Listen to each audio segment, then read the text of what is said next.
GM. Today's lesson, I'm going to talk about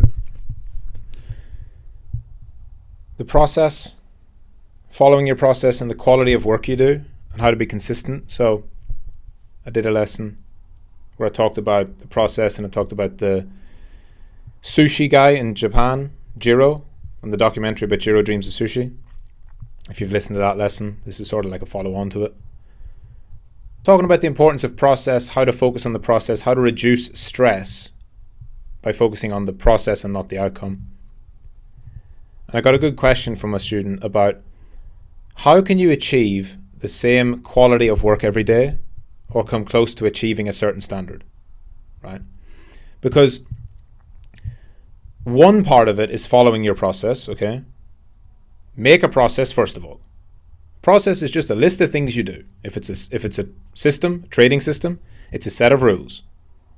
If it's your routine for work, trading, gym, right, those three things, then it's just about having, I do this at this time, I go to the gym in the morning, I go to my day job, I finish my day job, I come home, I have dinner, I do trading. On Monday, I do back testing. On Tuesday, I do system building. On Wednesday, and so on and so on. So process is very easy to have. It's very easy to create. But how do you actually have quality of work consistently? This is best achieved through the brushing your teeth method that I've talked about before. You'll only achieve consistent quality work by doing the exact same thing each day for an extended period of time, right? The quality of your work is only as good as how well you can track it. Feedback is everything, right? You have to get feedback on what you've done. So you need to be able to review things. You can do all the practice you want. Tate has talked about this as well. Practice doesn't make perfect. Feedback makes perfect. That was something Tate said on his recent podcast with Michael Francis, the mafia guy. Practice doesn't make perfect. Feedback makes perfect. Practice is important, yes. But if you're practicing and never reviewing, you're not going to improve.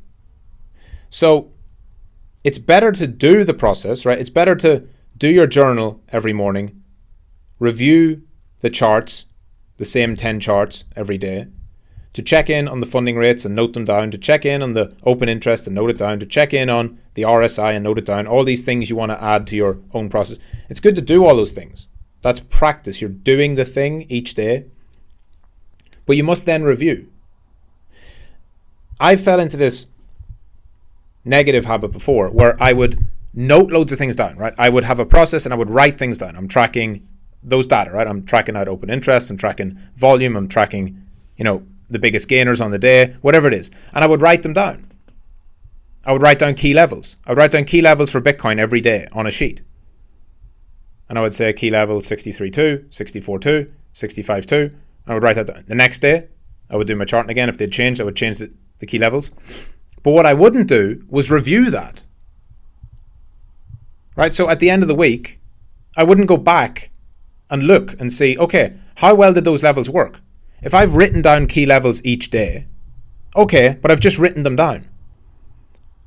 You need to find time and make time to go back and review that. If you wrote those levels down, did price respect that the rest of the week? Right? Was that a valid level? Did price bounce off that level? Did it rip straight through it? Was there any support there when you said it would be support? Was there resistance where you said there'd be resistance? If you're writing down the funding rates each day, what does it mean? Feedback, right? It's okay to write down negative funding Monday, negative funding Tuesday, neutral funding Wednesday, positive funding Thursday, negative funding Friday, positive funding Saturday, negative funding Sunday. Okay, but what does it mean? You've done the data entry. Okay. Review. Charting is a big one. You're going to be charting up a bunch of things. You're going to chart so many different coins that you never take trades on. Right? You can't just open one chart and find a trade. You'll open up a chart and say, okay, if this coin goes to there, I will take a trade, and you set an alert. You might draw a box and say, Price looks like it's down near the lows. If it moves up to the highs and consolidates and breaks out, I'll take a trade. I'll consider a trade. Once you've done that, have you screenshotted that, added it to your file, and then reviewed it? I'm certainly guilty of this. I'm guilty of this as much as anyone, of having charted a bunch of things and then just completely forgetting about it. Charting coins, I could have 50 different things charted. I note them down in my journal. Oh, today I looked at Liquidity. Today I looked at AXS. Today I looked at Phantom, whatever. Idea for a swing trade. And then that was it. Never went back to it. Months later I opened up the chart with the old drawing on it. And it turns out it would have played out perfectly and I missed it. Review. You have to. The work is not quality if it's not reviewed. If you don't analyze it, it's not quality. It can't be quality. It's just work. If you just do something, you're just checking a box. You're just pressing buttons. It's all about the review. You must review. So set your process for one day. Then do it that day. Then the following day and the following and so on and so on and so on. And keep doing it. And then pick a time to review. You review every day, obviously, with your journal. So you review how that day went. But at the end of the week, you should go back and analyze, okay, all these things I did, all the analysis I did, the journaling I done, the data I wrote down, all these things I wrote down in my file. Why did I do it? And did I do it well? Give yourself a score then at the end of the week. Okay, my analysis, out of 10, whatever. I wrote down all this data, but what does it mean? Do I need to do that? Or am I just doing it because it makes me feel like I'm working? And then you'll be critically reviewing. Then the quality of your work will increase. Then you'll realize, okay, to get more quality work, I actually need to change my process and do this. I'm doing X, but it turns out that Y would be much more beneficial. And that's how you become a self-reviewer. Just like if you were handing the work in for a teacher or for a boss to review for you, right? You have to be your own boss here. You have to be your own teacher.